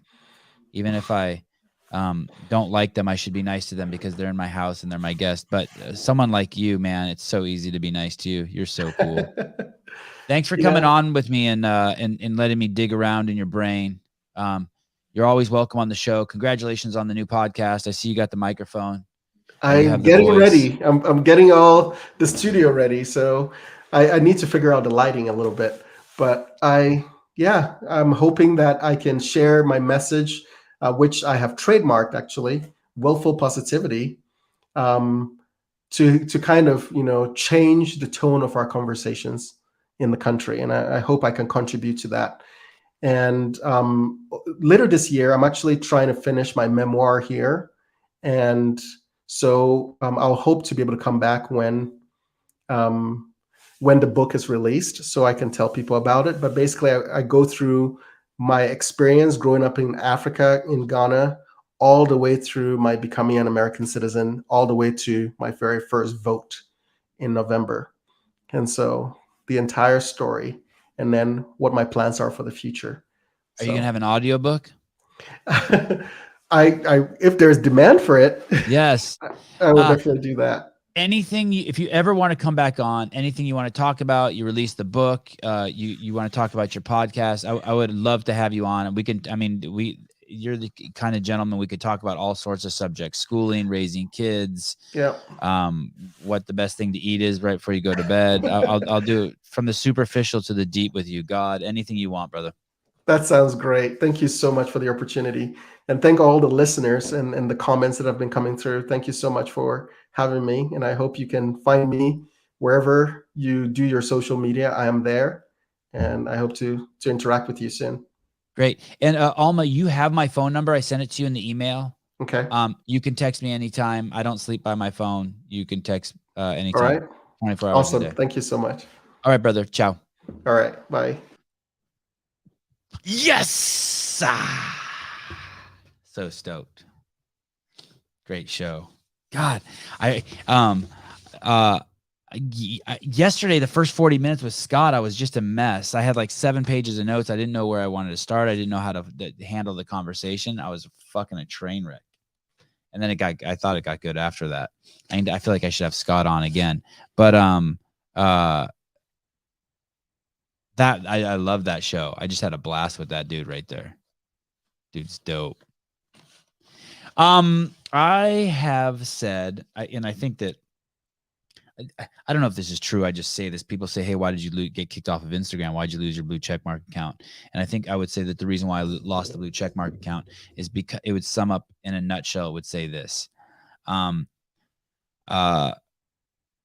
"Hey, Travis, please don't do anything to encourage Colin Lawrence's alter ego, Jeff Bako, to continue that dumb shit. Please just act like he does. Just hit the reset button on anything he says. Don't Don't validate him. Okay, where was I? I would say to people, just show me one healthy person. Just show me one healthy person who's died from COVID. And I think that it sums up why I was kicked off of Instagram. Maybe it wasn't that exact thing, but just show me one. And of course, which is fascinating, the same two people that were proposed to me over and over were just the same two people over and over and over and over for 2 years. And to be honest, we could never tell if they were healthy or not. There wasn't enough information on them. But everyone else, the other fucking millions of people, it was very clear that they were unhealthy. So even if I lost that, I'm cool with it. That you guys were able. There was a 15-year-old boy out of New York, and then there was one other cat, gay Broadway star musical, which other people had then later told me that they knew him, and he had a really bad coke habit. And if you have a really bad coke habit, you probably have a really bad vape habit too, vaping habit. But which would mean that you're very susceptible to COVID. Okay, so I told you that for 2 years. Just show me one healthy person who's died from COVID. Now I want to share something else with you. I bet you that there isn't one doctor out there, not one, who wouldn't acknowledge that more healthy people have died from the vaccine than healthy people have died from COVID. I'm going to say that to you one more time. I bet you can't find one doctor who wouldn't agree with this statement. More healthy people have died from the vaccine than have died from COVID. And what do I mean by healthy? I mean this percentage of the population that doesn't eat processed foods or added sugar. Shit, let's just say added sugar. You cannot, even the fucked up brainwashed doctors know that's true now. Family and friends are coming out of the woodwork now being like, holy shit, you were right. Dude, I wasn't right. 3rd grade math was right. You have to know 2 ideas. You need to know simple arithmetic, adding and subtracting. And then you need to be able to do, you need to understand what a correlate is versus a cause. And that's it. Then you always knew. You didn't know, but you knew you could keep an open mind. Even just knowing that age is just a correlate. I still didn't know anything, but I could be like, for sure, keep an open mind. Be like, well, I don't know if getting old is how susceptible that makes you. Babe, I hear the Alexa alarm going off. So here's the 2 things. You can't show me a healthy person who's died from COVID. And now we have more healthy people. So who's the selfish ones now? Healthy people have died from taking the vaccine. To save who? To save who?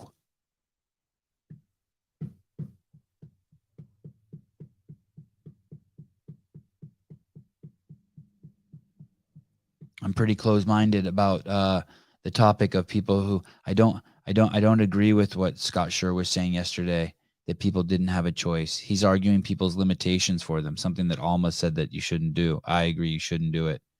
He said that people didn't know, they were duped, they didn't have the information. This is a common one that a lot of my friends like say, oh, but we all thought. No, we all didn't think. Even my wife will say that to me sometimes. Well, in the beginning, you were scared too. No, I wasn't. You got me confused with some other dude with a fucking CEO shirt on.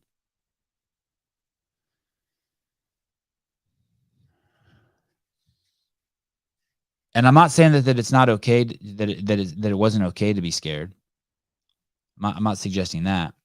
I'm just saying at some point you became an accomplice. You became an accomplice to killing people because of your choices. Like blatantly, like not like 35 degrees of separation. Not like the same way I bought this iPhone, and I'm probably an accomplice to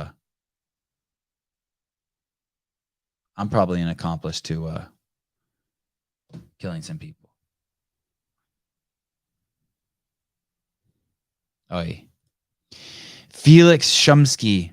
Thank you for sharing this, by the way. Unfortunately, I did 3 vaccines and got sick with heart muscle inflammation, and no doctor will admit it was because of the vaccine.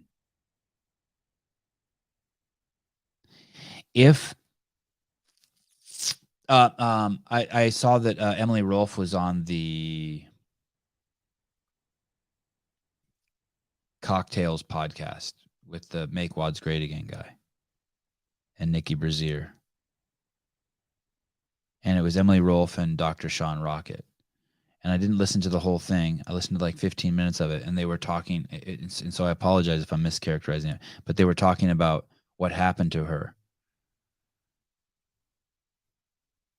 And what I even if they're 100% right, there's so many people being injured by the vaccine right now, and there's so many doctors coming out about it, that the fact that I didn't hear it brought up in those 15 minutes as a possible cause just means that like nothing else you said was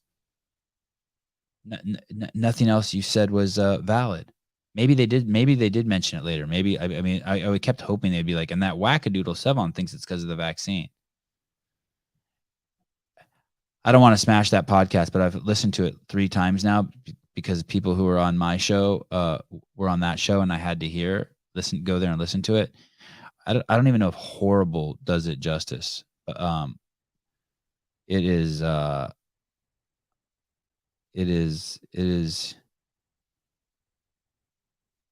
unique in its ability to talk about what your favorite meatballs are. I mean, it is a trip.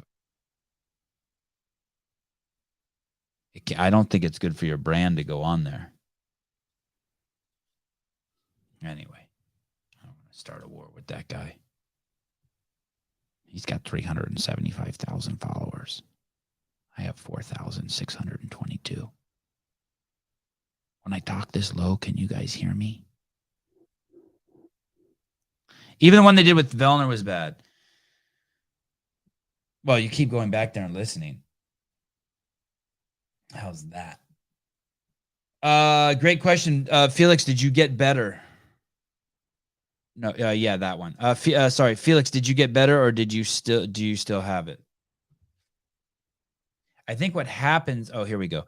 Felix, by the way, one nurse told me because I'm only 34, no hair history is probably because of the because I'm only no something history. That's a typo, I think. No previous history. It's probably because yeah, of course, yeah. You know why? Yeah, because she's seen a shitload.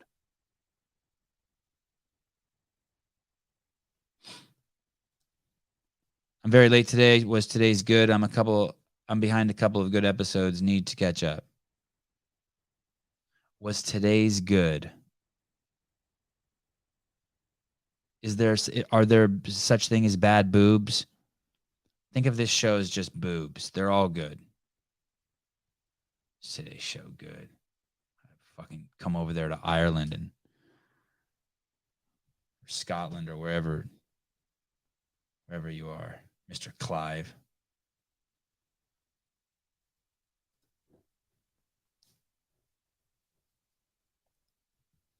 All right.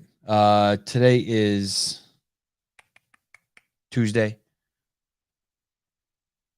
Kids are doing jiu-jitsu in our jiu-jitsu room right now with the instructor. Oh, no, he doesn't come till 9:15. Oh, shit. What am I going to do for the next 2 hours with my life?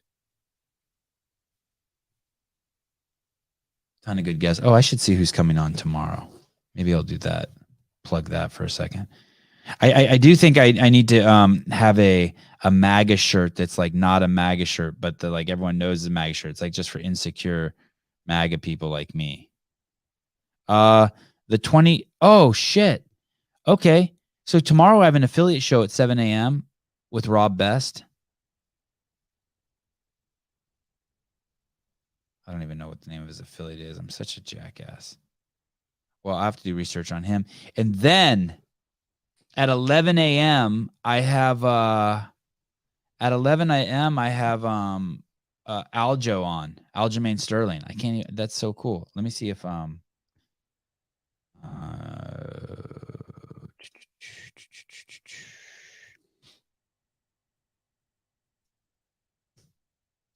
on for a second.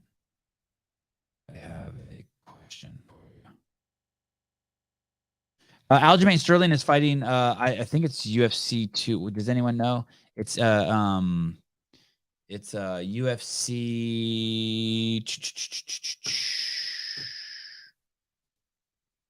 Oh, you know what? I'm going to play this too. I'm going to play this too. I meant to.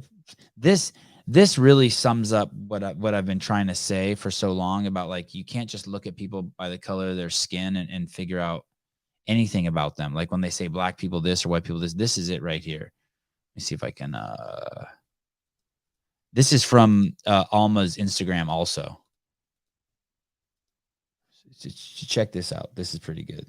Race in a very different way. I didn't grow up thinking or being told that because of the color of my skin, by default, I'm somewhat oppressed, and I need to look at anyone who is white as my oppressor or my victimizer, and I am the victim. It's just not the way that I was raised culturally. It just isn't. So I feel as though in the present day, I'm being forced to step into a racial conversation that doesn't align with my actual so-called lived experience, right? And I have a lot of questions about it. And I think that's the most inconvenient part, because you're not allowed to say, hey, but I was born and raised in Zimbabwe, and my experience of my race is very different. And I actually don't see myself as oppressed. It's not See how that works? It's the exact, that plank, that Oculus plank analogy he gave was fantastic, wasn't it? That Alma gave? Wow. And that's basically what she was saying. How can she see herself like that? She wasn't raised like that. Stop doing that, Jews and blacks of America. Stop raising your kid with these fucking poisoning their minds. Oh, here he is. Dude. Hello? Hello? Hey. Hi. Don't fuck with me. I do what I want, son. God, can I say something to you that's just way off topic? Yeah. You look really handsome right now. Thanks. I get that all the time. I like the facial hair. Thank you. Yeah. Are you coming on for Aljo tomorrow? Huh? I didn't even know. I only sent you 10 messages. God, I hate dealing with famous people like you. You're so fucking hard to wrangle. Tomorrow, motherfucker. It ain't got nothing to do with fame. Dude, my ADD so bad. You probably sent that text when I was in outer space, man. Let me 11 a.m. Pacific Standard Time tomorrow. On my schedule, it says Aljamain Sterling with Darian Weeks and Justin Nunley. Tomorrow, brother. Right after we get the hay off the trucks, we're gonna come and talk to Aljo. yeah, Have some Kool-Aid. Only if you pull up my latest video that I just posted. Yeah, I'm gonna pull it up right now. Pull it up. I usually pull it out. All right, Pee Wee Herman. You're quick. Is it on? Oh, it's with Kevin Hart. Yeah. Okay, here we go.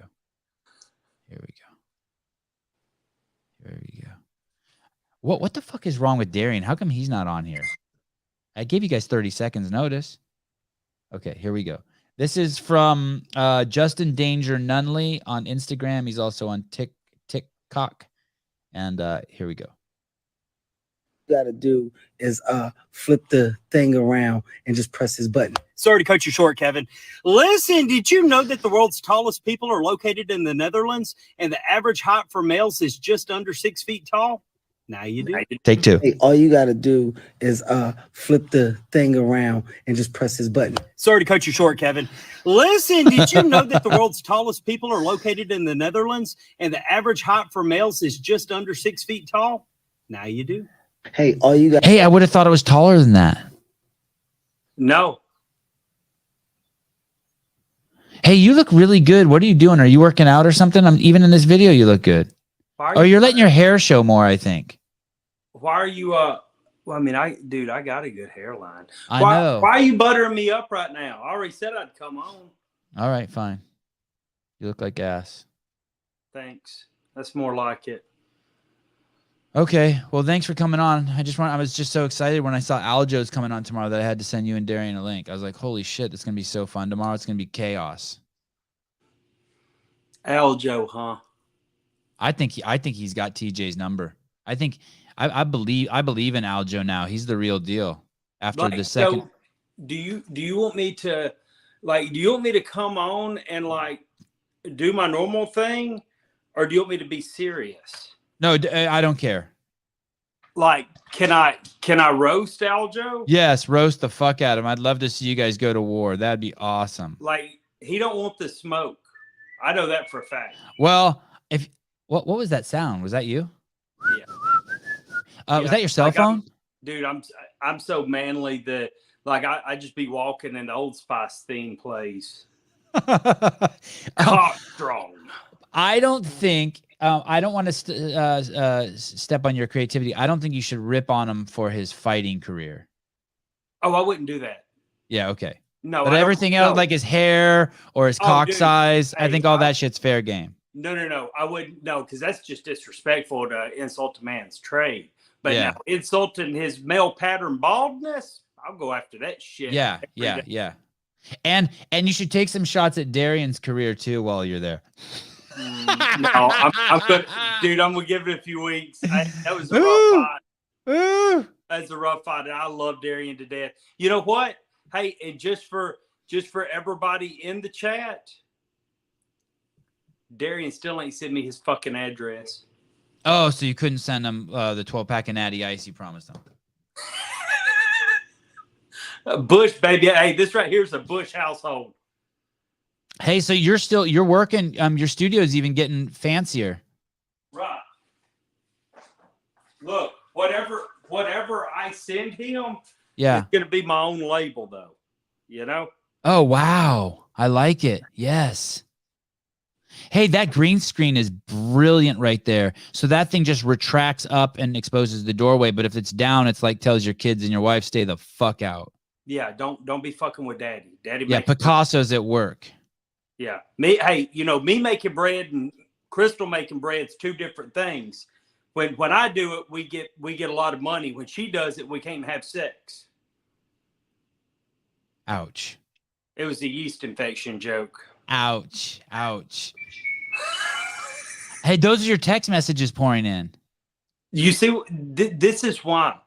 Like, Yeah. I should just sit on here with you and just keep everything off silent. Like, Yeah. dude, I can't keep up. Hold on. Let me show you something. Yeah. Hey, we should be sending them links and just having them come into the show. Let me make sure I'm not fixing. Dude, like, look. So I literally can't. Oh, geez. I can't keep up, man. Like, Yeah. I've got 140 text messages since like 2 days ago. Like, I can't do this, man. You've been working on them all morning. I've got 50 missed calls. I just don't even try anymore. I want to see if I'm more popular than you. No. I'm at 36 text messages while I was on this show. Heidi said, I like how Justin tries out his trash jokes on here. On the peons. All right. Well, thank you. So tomorrow, 11 a.m. Pacific Standard Time. What time is that for you? What time is it right now there for you? Is it 10:52? Yeah, 10:52. So you're 2 hours Yeah. ahead of me. Yeah, So- even though I'm in Florida, that really throws a lot because people find out I'm in Florida and everybody just assumes I'm Eastern, and it has caused a lot of like scheduling conflicts because people just assume I'm Eastern. I'm like, no, Yeah. I'm Central. Yeah. I was just tripping just now when I said it. I was like, am I an idiot? Why isn't he 3 hours? Yeah, no, like right before you get into Tallahassee, right? That's when it changes over to Eastern. But like where we're at, like this is the Redneck Riviera. We call it LA, Lower Alabama, baby, right? You mess with me, you mess with the whole damn trailer park. Fair. So this is not like Florida. This is like Alabama with some nice beaches and rich people. Alabama. Hey, you know who I just had on just right before you? Who? You know who that guy Alma is? His shit's blowing up on TikTok. He did the letter to Joe Biden about MAGA. Mm-mm. He has. See, the politics stuff don't pop on my page anymore. Okay, let's look at this real quick. Where Where's Florida? It's over here somewhere. Wait, where is it? Dude, what are you doing? You're up there in Maine. Oh, okay, so you're over here. You're over here like in Pensacola. No, I'm in between Pensacola and just zoom in. Zoom all the way in. I'll show you where I'm at. You're by Cuba. No. Do I look Cuban? Yes. Destin. Does it say Destin or Fort Walton Beach? Oh, I saw Destin somewhere. No, you're way too far, dog. Like you're fucking up right now. What are you doing? Zoom in.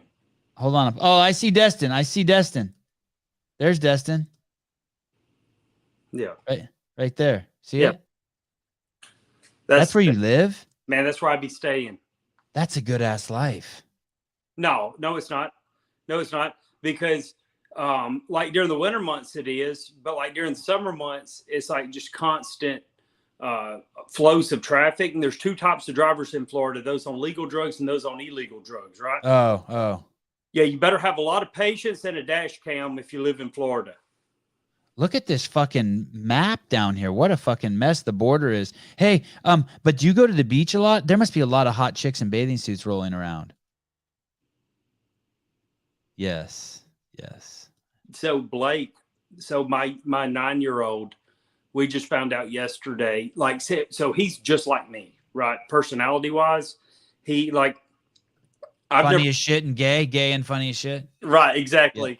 Yeah. You know, just like monkeypox, baby. He understands comedic timing and everything. Right. And we just found out yesterday that like, he's gifted, like dude's like very high IQ, you know, he's only 9. Right. So whatever the fuck that means going on down the road, I don't know. But yeah, he when he was about a year younger, like he's always been obsessed with boobs, like, you know, and we go to the beach and he'd be like, Daddy, healthy bro, obsession. She got some big ones. And I'm like, dog, shut up. Your mom's right there. I'm wearing sunglasses for a reason. Shut up. I'm telling you, he's fucking wild. I've heard my sons as we drive down the street and there'd be a girl in a bikini, and I've heard one of my sons on multiple occasions say titties. Well, that's what he says. I wasn't gonna throw it all out there, but yeah, he's just like, Daddy, she got some big old titties. I'm like, bro, you got titties. My kid learned that shit from my wife. My wife's all horrible. She's all over. She just can't stop looking at tits. Really? No, it's all my fault.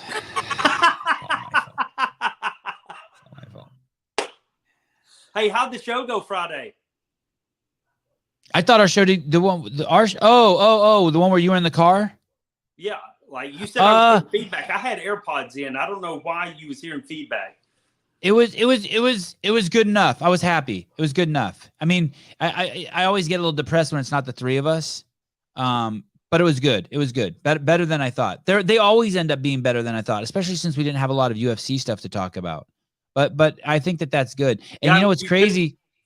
My executive, I wanted to pull out of the show. I didn't want to do the show. And Sousa says, no, dude. The producer's like, Friday needs to be you and Nunley and Darian regardless. Like, and you need to start getting comfortable with that and start making that its own thing. And he was right. I'm glad I did that. Yeah. He was totally right. The show, like, you would have had more UFC content had Darian like actually did well in this fight, you know, but it is what it is.